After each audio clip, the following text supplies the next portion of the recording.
Bom dia! Hoje é terça-feira, 14 de novembro e começa agora mais uma edição do Bom Dia Baixada.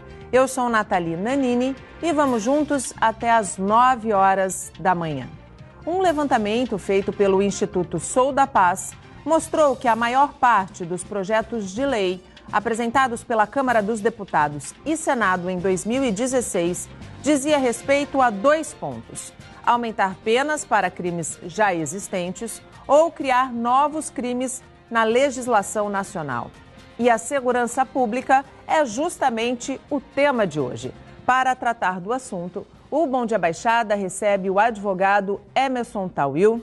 Doutor Emerson, seja muito bem-vindo ao nosso programa mais uma vez. Nathalie, bom dia, mais uma vez aqui presente. Coronel Silas, bom dia, é um prazer enorme estar aqui na bancada junto conosco. Mais um dia para tentar colaborar com esse tema tão problemático, tão cheio de sinuosidades. E tão necessário, E tão necessário. E também Silas Guglielmetti, especialista em segurança pública e autor do livro Uma Política de Segurança Pública para as Cidades Brasileiras. Doutor Silas, seja muito bem-vindo, coronel. Muito bom dia. Muito obrigado, Nathalie, pelo convite de estar aqui. É uma boa oportunidade de a gente falar sobre esse tema, como já disse o doutor Emerson, e agradecer também os ouvintes, os telespectadores que nos assistem. E você que está saindo de casa a partir de agora, pode participar do nosso programa e responder a nossa enquete: qual a solução para termos mais segurança, através do nosso WhatsApp, que é o 13 988779496, ou pela nossa fanpage no Facebook, onde nós também já estamos ao vivo. Eu abro o nosso bate-papo com a seguinte pergunta: limitar a busca pelo endurecimento penal é a melhor saída para que a gente se sinta mais seguro, efetivamente, doutor Emerson? Depende. Como todo bom operador de direito, sempre depende. Na verdade, essa maneira de você realizar o endurecimento das penas tem uma visão muito mais populista do que efetiva. Nós vimos comentando há pouco com o coronel de que desde o absolutismo tem se pensado em alternativas ao combate às barbáries, né? E aí tivemos o surgimento e a transição de algumas escolas penais, especificamente a escola clássica para positiva, que ocorreu entre os séculos XVIII e XIX, onde Lambrusco já dizia que os clássicos, como o Marquês Beccaria, apesar de terem conseguido introduzir uma humanização do direito penal, eles, de certa forma, falharam quanto à redução da criminalidade. Então, hoje, poucas palavras, seria mais ou menos como a teoria do sofá, em que o consorte, né, flagra o seu cônjuge num ato de traição consumado e, para resolver o problema, ele simplesmente joga o sofá fora, né? Esse seria mais ou menos. Temos também o exemplo da lei dos crimes hediondos, a 8.072/90, que veio justamente para que tivesse uma inibição quanto aos crimes, e hoje a gente notoriamente tem presenciado o cometimento de crimes com os mais requintes de crueldade possíveis e imagináveis dentro da humanidade. E a impressão que a gente tem é que prende e a criminalidade só aumenta, né? Quer dizer, a gente não tem uma solução. Prender apenas não está sendo solução para que os crimes deixem de acontecer, né, coronel? Realmente. Inclusive, aproveitando o gancho do Dr. Emerson, ajuda, mas não resolve, né? Inclusive, falou-se no início da chamada a respeito da criação de novas leis. Novas leis até seria bom, não só para a questão de combate ao crime por si só, e sim também àqueles que têm a responsabilidade, porque nós vemos hoje, deveres são impostos e não tem mecanismo de cobrança, não existe penalização. As pessoas simplesmente que teriam a responsabilidade ficam totalmente omissas, né? Bem como regras gerais, até para a população seria bom, como surgiu hoje na Câmara, a lei que pune o cidadão que não passar pelos locais devidos no trânsito, né? Seria nas faixas de sinalização de pedestres. Né? O pedestre. Então isso é regra que seria um conjunto. Então não adianta só uma situação, e sim um conjunto participando. Doutor Emerson e coronel, desde a semana passada o Congresso está votando o que foi chamado de pacote de segurança, né? Entre as medidas, o endurecimento com relação a agressões a policiais e agentes públicos, né? E também o endurecimento à lei da saída temporária. Como é que vocês avaliam esse pacote? Ele é mais um pacote de regras bonitas e pouco práticas? Ou ele tem, sim, pontos importantes, ele observou questões necessárias que, se tiradas do papel e para a prática, resolvem ou pelo menos minimizam alguns dos problemas? Ele inclusive foi aprovado. Dia 11 ele foi aprovado, agora será remetido para o Senado para julgamento também lá e votação, perdão. Ele tem alguns pontos muito interessantes. O grande problema de toda lei, de toda criação, é a sua aplicabilidade, é a sua fiscalização, é a sua efetividade, coisa que o país tem deixado muito a desejar. Ele foi uma saída paliativa que eles encontraram, mas eu acredito que não deva dar uma solução a curto prazo e também que salte aos olhos, né? Uma das propostas seria o fim, né, do saidão, dos presos que estão no regime, no semiaberto. Mas o texto... Você concorda com essa medida, doutor? Sim. Na verdade, eu sou a favor da diminuição da pena, né? Não tem que ter penas 300 anos, 100 anos, 200 anos. Até porque não se cumpre, né? Não se cumpre. O prazo máximo são 30 anos. Então, eu sou totalmente posicionado de que a pena seja um tanto que diminuída, porém tenha aplicabilidade em sua integralidade, que é o caso que a votação foi aprovada no caso de crimes cometidos contra agentes públicos ou os policiais de um modo geral e seus parentes, que eu achei uma coisa importante, que às vezes filho, esposa, por conta de um ato, a família, acaba protegendo, em que o preso não terá a benesse da progressão do regime, terá que cumprir integralmente a pena, que também será questionado por conta de legislação. Coronel, qual que é a opinião do senhor com relação a esse pacote, esse plano de segurança? Olha, realmente é uma boa medida, porque aí está se provando que quando se toma decisões impensadas, às vezes que não tem certeza do que vai acontecer, e no final vamos comprovar a eficiência ou não. E o caso da saída temporária dos presos, está provado que não deu certo. Isso aí foi comprovado que toda vez que se libera para algum motivo qualquer, ocorre uma centena de problemas na sociedade. Retornam à sociedade, não há uma recuperação, né, adequada e voltam a delinquir e muitos não retornam. Então está comprovado que não deu certo, né?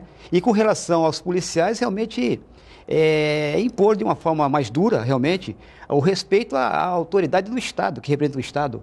O policial está ali para prover a segurança, para prover o bem-estar de todos. E não existe essa possibilidade de ser afrontado, Então tem que haver realmente essa inibição a esse fato.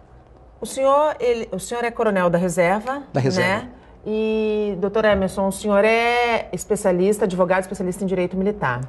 A pergunta que eu gostaria de fazer para vocês, o que foi que aconteceu, em que momento o país meio que se perdeu para que a figura do policial militar deixasse de ser respeitado, como, por exemplo, foi na sua época, foi na minha época, foi na época do senhor, né? Hoje você não vê, por exemplo, jovens respeitando a figura do policial militar. Muito pelo contrário. Hoje a gente vê muito questionamento com relação às ações da polícia, né? Ao emprego da força, muitas vezes.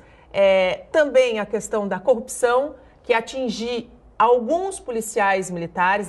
É muito importante deixar isso claro, que não é a corporação que faz parte disso, são algumas maçãs podres, eu costumo chamar de maçãs podres. Mas na opinião de vocês, em que momento que esse respeito se perdeu? Do meu ponto de vista, da conquista da Constituição de 88, onde tínhamos um momento de repressão extrema, e aí é como se o rebanho tivesse, né, confinado e de uma hora para outra as porteiras fossem abertas. A conquista de direitos e liberdades não foi em dose homeopática, como deveria ser. Ela foi uma coisa muito abrupta e a sociedade não soube absorver isso. Em especial, os legisladores que passaram a fazer parte do Congresso Nacional eram justamente, grande parte, aqueles que foram oprimidos por conta do regime militar. E aí, direitos, e aí fomos esquecendo da parte dos deveres. Então, nós tínhamos lá os deveres, tínhamos direitos um pouco mais limitados. mas a sociedade brasileira ela precisa infelizmente, de rédeas. Essa conquista foi de maneira muito largada, essa é a grande verdade, e a juventude de hoje não conhece sequer qualquer dever. Todos falam, eu tenho os meus direitos. A primeira palavra que vem à boca sempre é os meus direitos, mas os deveres ficaram talvez lá no passado com os pais que não conseguiram acompanhar essa evolução, e a Polícia Militar, de um modo geral, ela acabou se perdendo por conta hoje o chefe, né, o comandante-geral da Polícia Militar é indicação, é um cargo praticamente comissionado do governador do estado. Ou seja, se o teu chefe imediato, né, lhe dá o emprego, quem você seria para poder estar se insurgindo contra o chefe? Então, isso foi uma perda muito prejudicial para a Polícia Militar, do meu ponto de vista, e ela, de 88 para cá, por não encontrar o seu caminho que tinha, tentou se moldar de uma forma muito volúvel e acabou se perdendo ao longo do tempo. A gente pode dizer que a liberdade virou libertinagem? Sim, sem sombra de dúvida. E o ser humano, de um modo geral, ele detesta ser fiscalizado, qualquer um, mas existem limites. Hoje você vê um policial militar, na verdade, um grande abraço a toda a categoria dos policiais militares que enxugam gelo. Sim. Quem mais coloca aplicabilidade na ponta da linha e faz cumprir a Polícia Militar, prende, infelizmente a própria legislação acaba disponibilizando a facilidade, né, dessas solturas aí. O sistema carcerário hoje é cerca de 607,700 mil presos. Né? 22% deles estão presos aguardando julgamento, ou seja, 222 mil presos estão aguardando julgamento e presos. Isso tem um gasto para o governo. E o impacto social absurdo. Impacto social, sem dúvida alguma. Essa celeridade por conta de condenações seria uma coisa muito mais viável, uma flexibilidade, aceleração, mas não, tem presos aí que estão aguardando julgamento por 2, 3 anos, às vezes até um pouco mais. Isso quando a gente não vê que está preso, está aguardando julgamento, depois é solto, comprovando que ele era inocente, né? Ainda tem esses problemas, essas aberrações do judiciário que não são incomuns, né? Não são incomuns, infelizmente.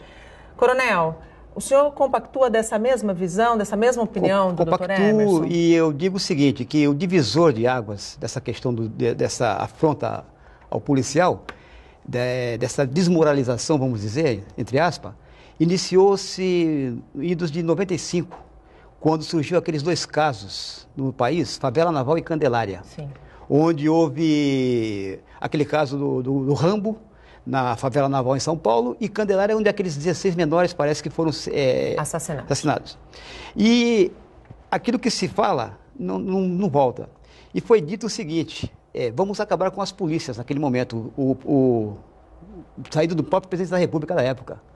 Isso aí deu um impacto enorme, porque a única força que nós tínhamos organizada para a segurança pública, para a questão da manutenção, são as polícias. São as polícias. E como é que se faz uma declaração dessas? Isso aí causou um impacto enorme, onde as polícias ficaram aquarteladas, com as mãos atadas, e viram a grande bobagem que fizeram. Em seguida, 3 anos depois, foi proposta a criação da Secretaria Nacional de Segurança Pública, com 2 pilares, que seria a filosofia comunitária e a integração das polícias, porque viram o grande erro que cometeram. E isso aí, o enfraquecimento que impuseram as forças policiais do país.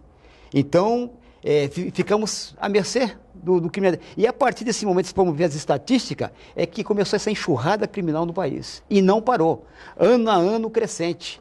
E essa secretaria iniciou essa proposta, mas como tudo nesse país é difícil, não prosperou. Que isso aí nós vamos poder falar mais para frente. Aliás, a Secretaria Nacional de Segurança Pública, ela ficou muito bem, detalhada no filme Tropa de Elite 2, né? Tropa de Elite 2. Não era a Secretaria Nacional de Segurança, né? Mas a gente pode imaginar que era mais ou menos aquilo que podia acontecer, né? Vou mais longe, vou ter a audácia de dizer que aquilo não é ficção, aquilo é realidade. Os 2 filmes é uma realidade nua e crua. Eu assisti os 2 e, de verdade, aquilo acontece. Agora, o final do Tropa de Elite 2 é que nos leva a fazer uma reflexão bastante profunda, né? Sem dúvida.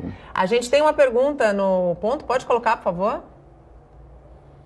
É o Wilson Rodrigues de Santos. Quais medidas devem ser adotadas para minimizar os efeitos da criminalidade? Pode começar, coronel. Na opinião do senhor. Bem, ainda vou retornando, aproveitando a pergunta anterior, a polícia, infelizmente, ela está sozinha no cenário. E somente a polícia não resolve o problema. Ela faz a manutenção da ordem pública, como diz a Constituição. No entanto, ela tem que ter uma estrutura por trás, né? E essa estrutura por trás chama-se segurança pública, que é um processo sistêmico, né? É o arcabouço que contém todos os ingredientes para se prover a ordem pública. E a ordem pública, como a segurança pública, as causas da criminalidade, inclusive, é o que estamos passando hoje, é a falta de ação do poder público. Porque só a polícia não resolve. E as causas nós sabemos, que é a falta de emprego, de moradia, de saúde, de qualidade, de educação, projetos sociais, políticas sociais sérias. E isso aí é que induz. Isso, inclusive, já foi até noticiado ultimamente que a falta de emprego está fomentando o aumento da criminalidade. Eu costumo dizer que isso a é principal realidade. Doença social é o desemprego. Então, o que falta? É esse conjunto funcionar. Então, porque as pessoas se omitem. Principalmente aqui embaixo nos municípios, que é onde que deveria ter a ação, a reação a tudo isso, a prevenção principalmente. É uma endemia que está acontecendo no país. Até porque a população vive na cidade, né? Então, assim, então é complexo. Na cidade que ela precisa se sentir Se for falar das segura. medidas aqui, nós vamos levar aqui uma semana para discutir, que já houve vários simpósios, reuniões, congressos, e até hoje não se chegou a nada. E a solução parece tão simples, né? Só precisava ser séria, né? Do meu ponto de vista, falta uma coisa: vontade. Vontade é principal. Vontade com comprometimento para a sociedade, comprometimento com a moralidade, coisa que nossos políticos parece que não faz parte do dicionário esse tipo de palavra, né? Essa vocação. Visto a Lava Jato, né? Visto a Lava Jato, entre outras coisas. E digo mais ainda, quando a gente acha que as coisas começam a engrenar, as coisas começam a mudar, a gente que lida com a parte, né, do direito, e temos alguns clientes, e a gente faz a parte também da administração pública, a gente consegue enxergar, não de maneira tão cristalina, mas que as coisas ainda parecem acontecer. Não se abalam. Os novos que tentam se colocar nessa condição de favorecimento, hoje tem uma certa ressalva por conta das notícias que têm sido veiculadas. Todavia, quem já está, não tem como. É um trem-bala que já está em alta velocidade, não tem como você pular. Sim. E o resultado pode ser o impacto ou descer numa estação livre, leve e solto. Quando eu falo da pesquisa de que o aumento, né, com o aumento do desemprego, também teve um aumento significativo por parte de crimes, eu digo que isso é uma falácia. Não existe. Personalidade do ser humano não está no seu desemprego, não está na sua condição financeira. Eu posso passar um perrengue e tal, eu vou fazer uma via alternativa para que eu tente sobreviver. Eu acho que talvez é a pessoa que não tem um preparo, não tem uma estrutura psicológica e familiar, para que leve como pretexto, eu estou desempregado, eu vou roubar então. Eu acho que para mim isso é falacioso, né? A educação, a gente sempre fala, né, Nathalie? É a espinha dorsal de tudo. Sim. Nós não temos políticas voltadas para a educação, nós não temos um trabalho sério. Nós não temos uma política que leve o ser humano, o brasileiro, a pensar. Né? Assim, quando você pensa, você cria o senso crítico. E quando você cria o senso crítico, você sai da zona de conforto. Quando você cria, né? Quando você implanta a ignorância dentro do povo, você tem uma ferramenta nas suas mãos podendo ser usada para o mal. Você conduz esse rebanho aí de uma maneira como você queira. E agora abrimos espaço para as notícias da região. Se você tem um animal de estimação e ainda não sabe, a raiva é uma doença que pode matar. Em Santos, a prefeitura prorrogou a campanha de vacinação porque não atingiu a meta. Para isso, aposta em postos volantes. Eles são montados exclusivamente aos fins de semana. Esse aqui fica na esquina da Avenida Conselheiro Nébias com a Rua Borges. Evelise aproveitou para vacinar Kiara e Kayla. Facilitou teu posto hoje aqui? Facilitou bastante. Pertinho de casa, do lado, aí dá pra vir a pé com elas, passeando. Com o posto móvel perto de casa, a Rosane também não perdeu a oportunidade de imunizar os 2 cachorros. O atendimento excelente, achei ótimo. E é importante cuidar da saúde dos animais? Muito, sempre. A gente sempre está levando no PET, sempre tomando as vacinas, deixando tudo em dia. Cães e gatos podem ser vacinados contra a raiva a partir dos 3 meses de idade. São 2 doses na primeira imunização. Depois, anualmente, se faz uma dose de reforço, né? Para manter o animal livre da doença. A campanha terminaria no dia 30 de setembro, mas foi prolongada porque Santos não atingiu a meta de imunizar 80% dos animais. A nossa meta era vacinar 32 mil animais, vacinamos até o presente momento 21.300 animais, por isso que houve a prorrogação. Nos dias de semana, a vacinação acontece na sede da Seção de Vigilância e Controle de Zoonoses, que fica na Avenida Pinheiro Machado, número 580, no Marapé. Segundas, quartas e sextas, o horário é das 9 da manhã até a 1 da tarde. Terças e quintas, do meio-dia até as 4 da tarde. Os postos volantes continuam até o fim do mês. Dia 17 nós vamos estar no Extra do Canal 2, ali no bairro do Campo Grande, na Avenida Bernardino Campo 379, das 9 às 13 da tarde, né? E no dia 18 nós vamos estar no Extra da Aparecida, na Pedro Lessa, 1081, que é o Extra do Canal 5, das 9 às 4 da tarde. E no último sábado, que é o dia 25, estaremos na Zona Noroeste, na Escola João Inácio de Souza, na Avenida Hugo Maia, sem número. Então fica aí o recado, leve o seu animal de estimação, porque raiva é uma doença muito séria e pode matar. E voltamos com os nossos convidados. Hoje o Bom Dia Baixada recebe o advogado Emerson Tawil e Silas Antônio Guglielmetti, especialista em segurança pública e autor do livro Uma Política de Segurança Pública para Cidades Brasileiras. Você pode participar do nosso programa e responder à nossa enquete qual a solução para termos mais segurança através do nosso WhatsApp, que é o 13 ou 13988779496, ou pela nossa fanpage no Facebook, onde estamos ao vivo desde as 8 horas da manhã. A gente falou rapidamente no primeiro bloco a questão do nosso sistema carcerário, né? O sistema carcerário, na sua teoria, ele deveria ser um local onde quem comete uma infração fosse colocado para ser ressocializado, né? E nós sabemos que hoje isso não acontece, visto o número alarmante que o senhor Dr. Emerson colocou, mais de 600 mil pessoas compõem a população carcerária do nosso país hoje. O nosso sistema carcerário, ele virou escola do crime? Sim. Na verdade, o sistema prisional hoje é o local onde o Estado não alcança seus tentáculos. Ele tem um poder externo de confinamento, mas dentro ele não tem uma estrutura de interseção, né? Na verdade, ali os presos possuem legislação própria, controle, saída, enfim, tudo. O crime organizado, ele se instalou de uma maneira tão enraizada de que ele domina o sistema prisional do país hoje. Sim. E, na verdade, existem regras ali que são impostas. Para você ter uma ideia, existe... quem faz parte da facção criminosa, por exemplo, paga um X valor mensalmente. Quem não é, paga um pouco a mais. São chamados primos, né, que dizemos assim. No final do ano, eles fazem uma rifa, onde todo o sistema carcerário submetido àquela facção é obrigado a comprar. O primeiro prêmio, uma casa. Segundo, um carro. Terceiro, uma moto. O quarto, via de regra, um computador e um celular, o quinto prêmio. Isso quase todo ano tem. E isso é sabido dentro do sistema prisional público e notório. E não consegue ser combatido? Não consegue. Por exemplo, o diretor do presídio, ele via de regra é um agente penitenciário. Sim. Que é nomeado, né, para o cargo de diretor. E aí o que acontece? Eles dizem, né, no jargão prisional, de que a cadeia, para não virar, tem que ter liberado, né, por trás da cortina, droga, visita íntima. Isso é a regra. Para que o presídio não vire, né, que a gente fala viraram, para que não tenha uma rebelião, esses são os dois fatores preponderantes para se manter o sistema carcerário tranquilo.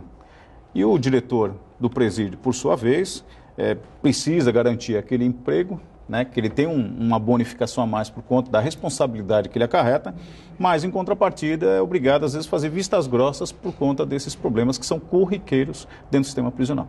E quando a gente pensa em sistema prisional, coronel, eu vou um pouquinho mais além, porque é de lá que geralmente saem as ordens para os grandes ataques que nós vivemos, por exemplo, no estado de São Paulo, né, aquele mega ataque que aconteceu em São Paulo, com muitos policiais mortos, saiu de dentro de um presídio. A gente consegue vencer esse problema? Veja bem, Porque isso também diz respeito à segurança pública. Sim, né? sim, Quando a gente totalmente. pensa que não só a cadeia está na mão do crime organizado, a gente se sente refém dentro da nossa própria casa desse crime organizado. Veja bem, realmente, não é só uma escola, está sendo uma universidade.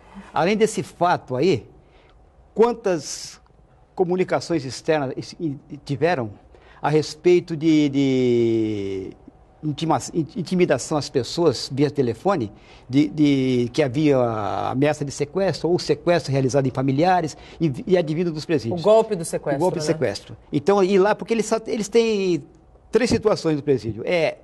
Alimentação, o modo de fugir, pensar no modo de fugir, e a visita íntima. Então, eles ficam lá o tempo todo, inclusive um aprendendo com os outros, porque a mente vazia é a oficina do diabo, como é dito.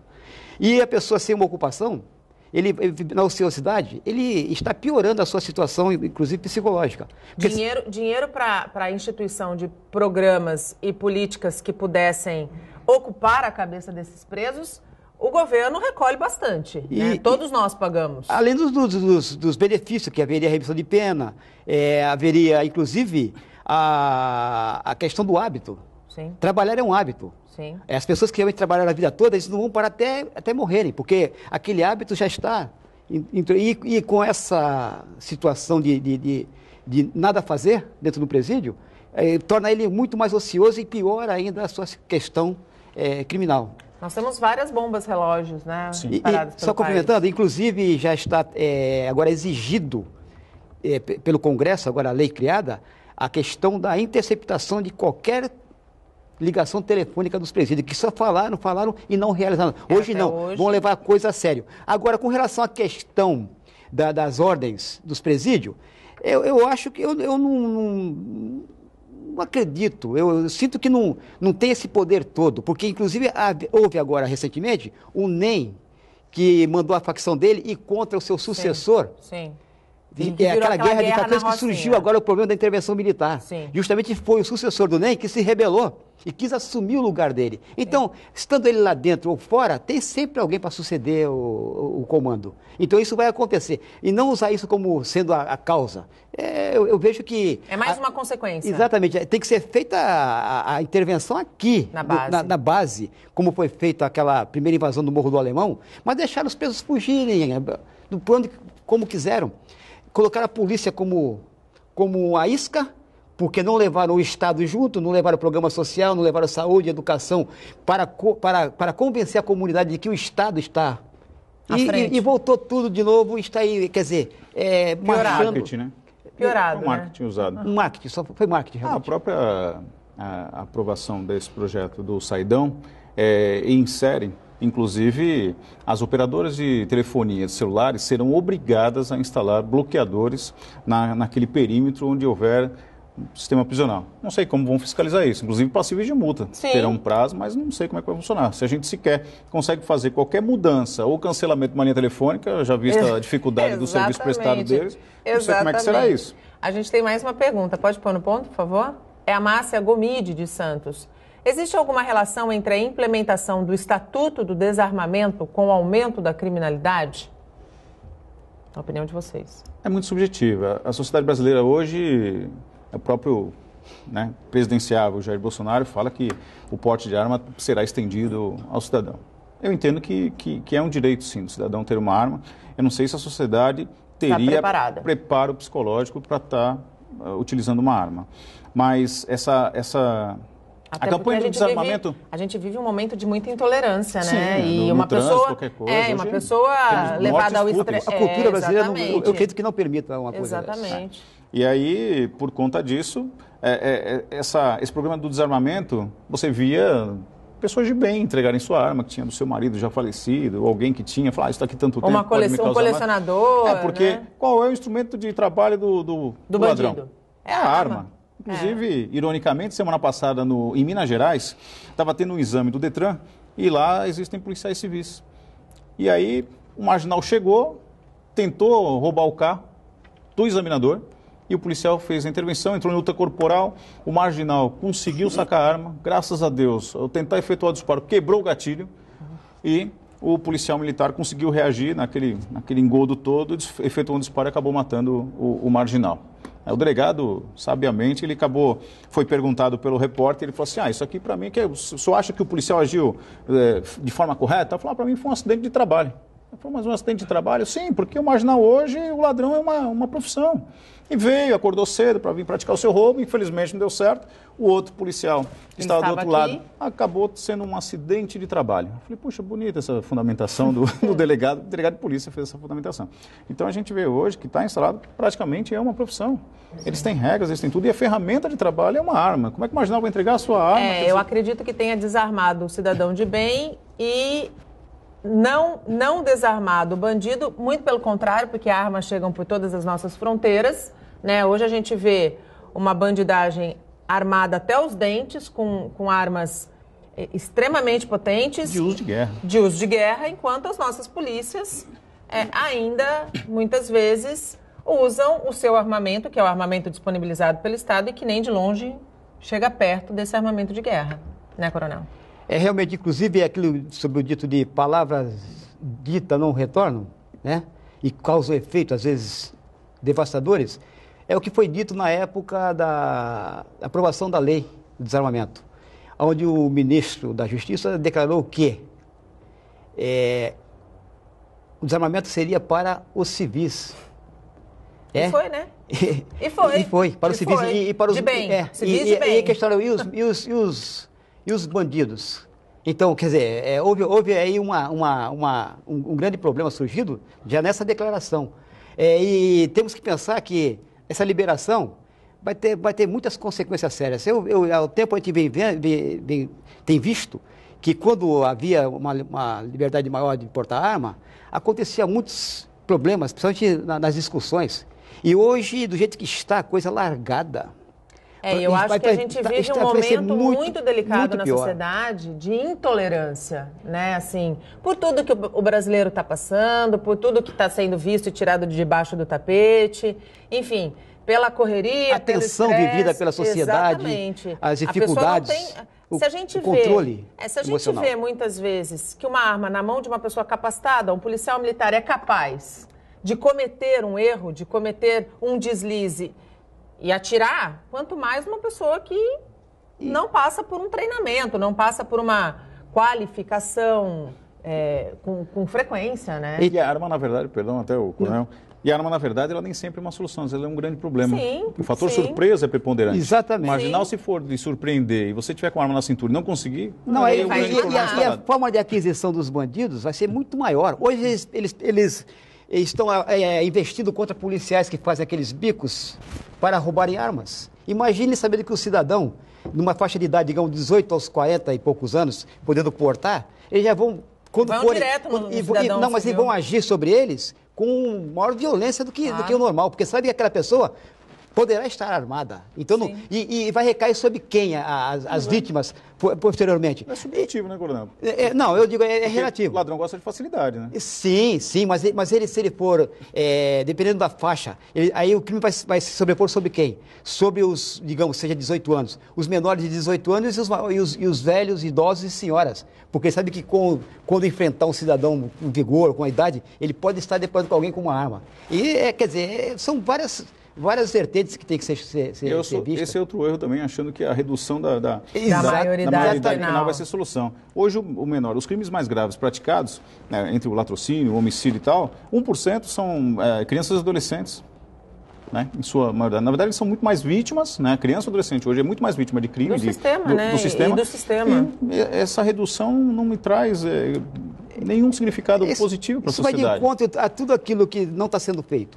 Se houvesse uma política pública social, séria, social de atendimento, principalmente aos carentes, aos que estão envolvidos diretamente, desde a infância, na criminalidade, nos locais mais de periferia. Na verdade, a gente precisa de um líder, não precisamos de um político. O que aconteceria se tivesse essa continuidade ao tempo integral da escola, com o acompanhamento da família, tudo. O acompanhamento do município, do estado, da federação, ou seja, uma política pública séria, que começasse, óbvio, pela base. Aí poderia se reduzir, porque esse menor, ele não teria essa oportunidade de aprender o que é o correto. Sim. E não seria programinhas para ir jogar futebol 2 vezes por semana, seria uma coisa dos 6 anos, aqueles que necessitam de núcleos, dentro de onde tem o problema, e não querer trazer a criança para um lugar distante, lá dentro.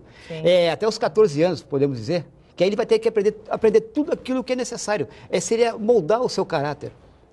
Ajudar a moldar. No Rio de Janeiro, por exemplo, o crime organizado, eles captam, né, o jovem com 18 anos que vai para o serviço obrigatório. Eles são assediados. Para que depois que saem ou durante prestem serviços de orientação, de instrução, manuseamento de armas. São Vicente criou até um modelo interessante, que foi o GEPOM. Onde captou esses jovens que estavam prestes a servir ao Exército e estariam desempregados, ou posterior, que às vezes saíram. Surgiu no Rio de Janeiro. Esse projeto veio do Rio de Janeiro. Mas não funcionou, né? E não funcionou. Aqui funcionou. Funcionou até o governo que estava, que criou, e depois próximo. O problema é esse. Não existe um modelo e aqueles que chegam querem impor a sua vontade e o que pensam. É aquilo que aí a gente volta àquilo que nós dissemos no começo. Não se faz política, se faz politicagem. Enquanto no Brasil não tiver uma política séria e pessoas interessadas em, de fato, gerirem este país de uma forma com liderança e não com interesses, a gente vai continuar dançando esse samba do crioulo doido. Chegamos ao último bloco do programa falando sobre o Santos. Jogando mal, o time perdeu mais uma. Desta vez foi para a Chapecoense, na Arena Chapecó. O placar final foi de 2-0 para a Chape. A 8ª derrota na competição colocou o Peixe definitivamente fora da briga pelo título. Na verdade, se o Corinthians vencer mais uma partida, levanta a taça de campeão do Brasileiro. O alvinegro caiu para a 4ª colocação. Depois do jogo, tanto o goleiro Vanderlei quanto o técnico interino Elano reconheceram que a equipe não pode seguir jogando desse jeito, e não pode mesmo, e que está mais do que na hora de levantar a cabeça e focar na última competição que resta, Copa Libertadores da América. O Santos volta a campo, Libertadores da América, a vaga na Libertadores, né? Volta a campo na quinta-feira contra o Bahia, na Fonte Nova, em Salvador. E voltamos com o nosso tema central. Hoje falamos sobre segurança pública. Na bancada, o advogado Emerson Tawil e Silas Antônio Guglielmetti, especialista em segurança pública e autor do livro Uma Política de Segurança Pública para Cidades Brasileiras. Ainda dá tempo de você participar pelo nosso WhatsApp ou pela nossa fanpage e responder a nossa enquete. Qual a solução para termos mais segurança? Eu volto esse último bloco, eu tenho 12 minutos, né, Alexia? 12, né? Então ainda tem um tempo. A gente tem 12 minutos. Eu queria voltar falando... essa semana foi noticiado que São Vicente, cansada de esperar, 2 bairros de São Vicente, cansados de esperar a ação do poder público, vão instalar monitoramento por todas as ruas do bairro. Devem instalar. Esse monitoramento vai poder ser disponibilizado via smartphone e quando alguma coisa de estranha estiver acontecendo, a Polícia Militar vai ser chamada. Esse é o maior exemplo da inoperância dos nossos poderes em garantir a segurança para o cidadão, né? Quando o cidadão tem que lançar a mão de uma estratégia particular, mesmo pagando todos os seus impostos. Isso já se faz com a educação e com a saúde. Agora Ninguém utiliza os serviços públicos porque não confiam. Vira e mexe, falta médicos, é mal administrado, passam, inclusive, por problemas. Vão resolver um problema de saúde e saem piores. E o povo, cansado disso, adotou os planos de saúde, gastando uma fortuna para educar os filhos nas escolas particulares, que realmente o nível das escolas estaduais sabemos como está. E segurança está sendo o próximo passo. Próximo item. E lógico que a despesa é muito menor, inclusive eu participo desse trabalho, junto com vários moradores, né? É um trabalho bastante solidário, foi criado pelo senhor Sérgio, né? que teve essa ideia, inclusive já fazia parte da minha proposta, né, de até sugerir ao governo atual de São Vicente esse modelo no início, antes do início do governo. Felizmente não teve prosseguimento e felizmente quando eu soube que estava esse movimento, me convidaram, fui participar e está sendo realmente proveitoso, vai ser um modelo único, inclusive acredito que a nível de Brasil, porque hoje só temos nos condomínios fechados um tipo de segurança como este. E a ideia é essa, estamos caminhando com dificuldade, porque as pessoas estão cansadas de fazerem o papel do poder público. Inclusive, há uma rejeição natural, né? Mas acontece que os crimes que estão ocorrendo estão justificando essa ação. E, inclusive, não será só as câmeras, terá um centro de monitoramento. Nossa, um centro de controle e monitoramento. Centro de controle e monitoramento que vai observar todas as entradas e saídas do bairro e todos os movimentos suspeitos, haverá os vigilantes. Vigilantes não atuarão como policiais, atuarão como pessoas que estarão ali para saber se aquela pessoa necessita de um apoio, está procurando alguém, para saber que tenha uma presença, além de que a imprensa é fundamental nesse sentido, na questão da divulgação desse fato. Porque ali podemos dizer que vai ser um Big Brother da cidade, mas hoje é necessário. Um Big Brother da cidade arcado pelo poder privado, né? Pelo poder privado. Na verdade, é a ausência do Estado que faz com que o cidadão, mas também é preciso isso dentro da própria Constituição, no seu artigo 144, diz, né, a segurança pública é dever do Estado, direito e responsabilidade de todos. Então, a participação da sociedade, sem dúvida alguma, também é de suma importância. Não com um gasto, né, tirando do seu próprio bolso para ter que subsidiar a parte estrutural de informática, entre outras coisas. Essa parte aí me assusta um pouco, né, do vigilante e talvez fazer uma interpelação com aquele, e se for um marginal. Hoje o próprio policial militar não é recebido a bala, então essa parte é que me preocupa. Mas essa organização por parte da sociedade eu achei importante, porque de fato já existe isso. Para a Grande também tem um grupo, eles criaram um grupo de WhatsApp, eles têm uma conexão direta com a companhia que faz o policiamento dentro daquele setor. Eles acabam subsidiando também, de certa forma, a companhia com consertos de viaturas, manutenção, que é um erro também, mas é uma contrapartida que eles têm até para poder... Um descaso para poder isso. Mas acho que é importante. A participação da sociedade é de suma importância. É uma denunciação, uma indicação, uma ligação. E acho que a conexão direta com a própria companhia seria uma coisa de bom alvitre. Mas que também tivesse separado um policiamento destinado tão somente para esse atendimento. Que policiamento efetivo. Hoje o efetivo da Polícia Militar é totalmente defasado. Nós temos dentro do Estado de São Paulo um policial para cada 483 habitantes. Então, não será descartada a polícia. Lógico que teremos, inclusive, um contato direto. Talvez até eles podem até complemento, faz parte do contexto. Sim, porque isso está sendo bom para a polícia. Porque o monitoramento, na verdade, é uma maneira de coibição, né? Sim, na verdade, prevenção. E mesmo assim, o marginal não se dá expõe o rosto. Mas justamente quando souberem que está sendo feita essa atitude com relação a não acontecer, a ideia é de não deixar o crime acontecer. É a prevenção. Que é o que deveria ser o cerne da questão de segurança pública. É a prevenção. Não adianta depois de atender, vai 5, 6 viaturas, depois que matou, que roubou, temos que cortar o mal pela raiz. Isso prevenir, né? Para a Grande tem cerca de 2.000, desculpa te cortar, mas... Foi a primeira cidade do Brasil, né? Tem cerca de 2.000 câmeras, e mesmo assim temos os índices ainda elevados. Porque eu digo até que é o seguinte, estrategicamente não estão sendo bem utilizadas. E não é só isso, não é disponibilizar a parte municipal, né? Disponibilizar a iluminação, circuito interno de câmeras, uma estrutura, a cidade tem que ser organizada, as vias de acesso têm que ser bem asfaltadas por conta de acesso da viatura, entre outras coisas. E aí a gente entra em como o município pode e deve contribuir, porque a gente sempre diz aqui que segurança pública é um dever do Estado. Na verdade, o município também tem dever efetivo na participação, desde que foi o cidadão mora na cidade. A lei. Né? Inclusive, a questão da Praia Grande é que quando foi feito esse programa, que já fazem uns 15 anos, acredito eu, a ideia era de só se focalizar o fato posteriormente, no dia seguinte. E nós em São Vicente, não, a ideia é antecipar os fatos, em tempo real. Inclusive, toda a população tem acesso. Quem colocar no seu smartphone, no seu computador, vai ter a imagem de todas as câmeras. E teve um fato que aconteceu, que tiveram de imediato 60 chamadas à Polícia Militar. Então, quer dizer, vão ser incomodados, e não tem como desviar o foco, porque a população está presente. Então não vai ter só um observando, só um centro botão, vai estar todo. Inclusive tem um botão de alerta no próprio smartphone, segurando por 3 segundos, vai cair diretamente no centro de monitoramento.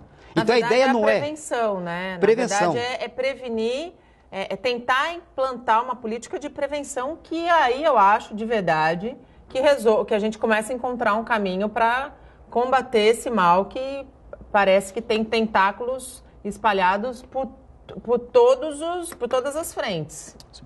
Quando eu estava falando a defender também, hoje, o primeiro momento, quando foi instaladas as câmeras lá na cidade de Praia Grande, foi justamente uma prevenção.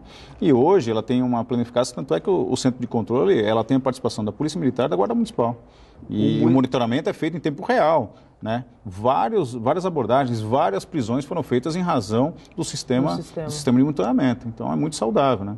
Isso aí tem que ficar como referência para as outras cidades. São Vicente tem ficado alguns passos atrás em termos de algumas coisas. O Pedro assumiu agora, também não é questão de defendê-lo, pegou a cidade totalmente em ruínas, está tentando se estruturar, está fazendo lá seu trabalho na medida do possível, mas não é uma tarefa muito fácil. Né? E São Vicente parece que tudo lá dá errado. Não sei o que acontece com aquela cidade. Passaram já quebrado e aí continuou quebrado. E agora o Pedro, ele tá tentando, mas assim, uma andorinha só não faz verão e é preciso ter um pouquinho de paciência, porque realmente a situação de São Vicente não foi das melhores, assim como não é das melhores a situação e as dificuldades. Em Cubatão também, e tudo é a longo prazo. E tudo é a longo prazo. Não existe imediatismo. Exatamente. Eu acho que a grande lição que a gente tira mais uma vez aqui é preciso planejar. Né? A gente não pode agir em cima do problema. O Brasil, enquanto não entender que precisa ter uma política de planejamento séria em todas as suas instâncias, a gente vai ser ainda refém da violência, refém da falta de saúde, refém da falta de educação, refém da falta de cultura, e nós não vamos conseguir criar um mundo melhor para os nossos filhos, para as nossas gerações. E isso é muito preocupante, né, doutora Emerson? Muito preocupante. E, na verdade, não adianta... O ano que vem teremos eleições. Eleições, exatamente. Né? E aí vão vir os debates, as coisas lindas e maravilhosas. Todo presidenciável, todo candidato, ele tem a solução ali momentânea para aquele problema. E, às vezes, o cara nem domina a matéria. Sim, é uma pesquisa, o cara estuda, é uma coisa... O plano dele de governo na campanha é lindo, é maravilhoso. É um marketing, infelizmente, que é passado para o público, e o que passa com maior convicção acaba angariando os votos. E é uma grande dificuldade. Eu acho que o candidato teria que ter um comprometimento, como era no passado, em que assumiu, no caso do presidenciável, o presidente assumiu, quem é que ocupa o Ministério da Agricultura, o farmacêutico, quer dizer, qual a sensibilidade, qual a simpatia que ele tem pela matéria? Nenhuma. É muito difícil Vamos colocar em cargos quem entende do que está falando, né? E você, eleitor que está em casa, não esqueça, né? O teu voto é a única maneira de mudar a situação, mas preste atenção, né, no que vai ser falado, em quem é o candidato, qual é o seu histórico, porque hoje tudo está disponível, todas as informações estão disponíveis, e depois de votar, cobre o seu candidato, porque não adianta apenas trocar o teu voto por uma cesta básica, trocar o teu voto por uma indicação política, porque você não está contribuindo para um país melhor, muito pelo contrário. Voto não tem preço. Não tem preço. Tem consequência. Tem consequência. Doutor Emerson, muito obrigado pela tua participação mais uma vez, foi um excelente programa, eu acredito que a gente tenha aí ainda mais assuntos para trazer com relação à segurança pública, porque é um assunto que não se esgota. Muito obrigado. Eu que agradeço, Nathalie, mais uma vez, Coronel Silas mais uma vez, prazer enorme tê-lo aqui na bancada junto conosco. Esse é um assunto que, infelizmente, ele levaria meses para a gente estar discutindo, e mesmo assim seriam quase discutir o sexo dos anjos, né? Mas temos o enorme prazer de estar tentando trazer a mínima contribuição, é um assunto que é corriqueiro, necessário, né? E a gente precisa pontuar isso dia a dia. A segurança pública, ela é interminável. Todo dia tem que estar se renovando e se estruturando cada vez mais. Obrigado mais uma vez. Só não posso esquecer, mandar um beijo para a Bruna. Um beijo, Bruna. Olha, que era para ter vindo e não veio. Na próxima eu te espero aqui, tá bom? Um beijo grande. Filho. A gente te espera aqui porque logo, logo o papai volta. Coronel, muito obrigado pela participação do senhor. Esse aqui é o livro. Nasson, dá uma focadinha aqui, por favor. Esse é o livro do Coronel Silas. Aqui tem muita coisa bacana, vale a pena. Quem tem interesse pelo assunto, vale muito a pena. Muito obrigado pela sua participação. Seja sempre muito bem-vindo ao nosso programa. Que agradeço o convite, né? Participação, o doutor Emerson, que ilustrou muito bem os pontos, né? E aos ouvintes que nos assistiram. Realmente é um tema muito difícil de se discutir, porque os problemas são enormes. Acredito que a parte mais desassistida hoje é a de segurança pública. E se não houver uma solidariedade, uma participação maciça da sociedade, tanto que faltou alguns pontos de se falar sobre a questão da filosofia comunitária, essa questão de que acontece no bairro de São Vicente é um dos pilares da Secretaria de Segurança. Então, eu agradeço a atenção de todos e que todos tenham um bom dia. O Bom Dia Baixada fica por aqui. Eu volto ao vivo na quinta-feira, às 8 horas da manhã. Bom feriado!